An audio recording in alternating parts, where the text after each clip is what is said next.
Hello everyone. कल हमने जो है अमेरिकन रिवॉल्यूशन के जो है बेसिक्स जो इसके कॉजेज़ थे, कारण थे, उन पर चर्चा कर रहे थे। हालांकि मैं अभी आप लोगों को इन वीडियोस में अमेरिकन क्रांति का बस एक इंट्रोडक्शन दे रही हूँ, उसकी एक पृष्ठभूमि मैं आपके सामने क्रिएट कर रही हूँ ताकि आप लोग समझ पाएँ कि अमेरिकन रिवॉल्यूशन था क्या। क्योंकि डिटेल स्टडी हम इसके आगे के सेशन में करने जाएंगे, क्योंकि हमें इसकी एक एक चीज़ों पर जो है बड़ी डिटेल स्टडी करनी है। एक एक रीज़न पर मुझे लगता है कि हमें इसके जो रीज़न्स पे ही हमें 3 से 4 दिन हमें लगेंगे। जब हम इसके कारणों पे बात करेंगे, इसी तरह से हम इसके परिणामों पर बात करेंगे, तो हमें 3 से 4 दिन लग जाएंगे, क्योंकि पूरा यूनिट है हम लोगों का। ठीक। और अभी जो है मैं आपको एक जनरल इंट्रोडक्शन दे रही हूँ अमेरिकन रिवॉल्यूशन के ऊपर या अमेरिका के स्वतंत्रता संग्राम के ऊपर। तो देखिए बेटा, उसके बाद जो सोशियो और कल्चरल जो रीजंस थे, हमने देखा कि किस तरह से जो यहाँ का जो समाज था वो एक लिबरल था और प्रोग्रेसिव था। अब पॉलिटिकल रीजंस देखिए, पॉलिटिकल रीजन देखिए कि यहाँ पर जितनी भी कॉलोनीज़ बनाई थी ब्रिटिशर्स ने, जैसे 13 कॉलोनीज़ हमने देखी हैं, तो सारी कॉलोनियों के अपने अपने जो है लेजिस्लेचर थे। लेजिस्लेचर आप समझते हैं, सबके अपने अपने विधानसभाएं थी। जैसे आज की हमारी विधानसभा है तो उसको लेजिस्लेचर कहा जाती थी।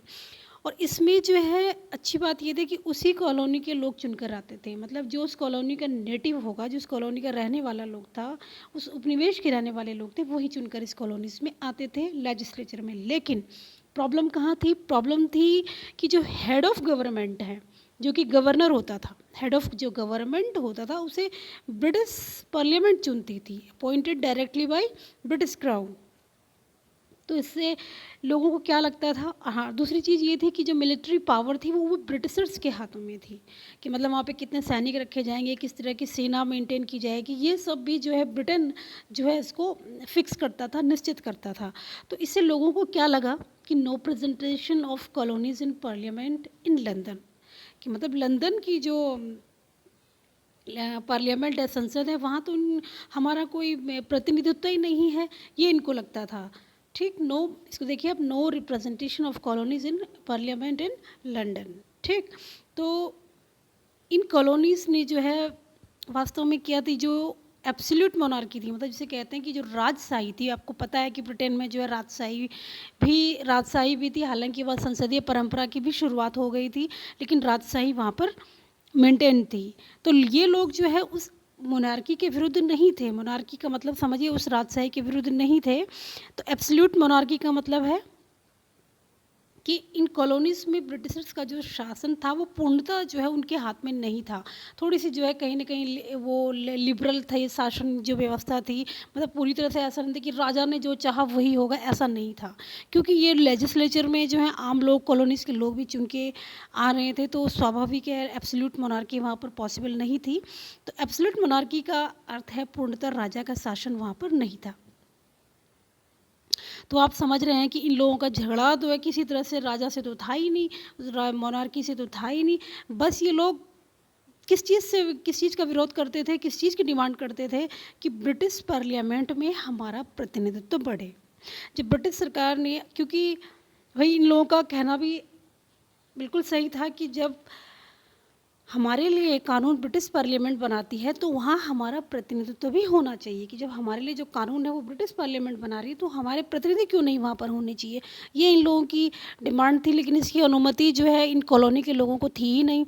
और जब ब्रिटिश सरकार ने अपनी इस पावर का मिसयूज़ करना शुरू किया, तब जाकर जो है क्रांति शुरू होती है। ठीक। तो इसके बहुत सारे बीच में आगे हम पढ़ेंगे, बहुत सारे एक्ट वो लोग पास करते हैं, किस किस तरह का जो है उन्होंने पॉलिटिकली जो डिस्टर्ब किया था एरिया को, तो उसका हम आगे जो है स्टडी करेंगे। और नेक्स्ट देखिए, इकोनॉमिक कॉजेज़ की हम जब बात कर रहे हैं, आर्थिक कारणों की, तो इन 13 कॉलोनी के बीच ट्रेड और कॉमर्स ने इन्हें जो इंटरडिपेंडेंट बनाया था। देखिए, जैसा कि हमने पहले पढ़ा है कि इन कॉलोनीज़ के बनाने का उद्देश्य क्या था? बस आर्थिक लाभ था, ट्रेड था, कॉमर्स था। तो development of trade and commerce between colonies made them interdependent.